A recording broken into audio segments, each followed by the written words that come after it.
Tired of manually transferring Facebook lead ad data and letting valuable leads slip through the cracks? In this video, we're diving straight into connecting Facebook lead ads to your favorite apps with Zapier, automating your lead management and boosting your marketing efficiency. First, head over to Zapier and click Create Zap to kickstart your automation journey.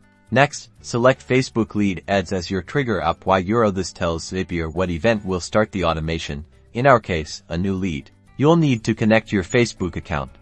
Choose the relevant account from the drop-down, or connect a new one if it's your first time. Now, select the specific Facebook page and lead ad form you want to monitor for new leads. Make sure these match the campaign you're running. Click Test Trigger to pull in a sample lead. This is crucial to ensure Zapier can successfully access your lead data. Now for the fun part, choosing your action app.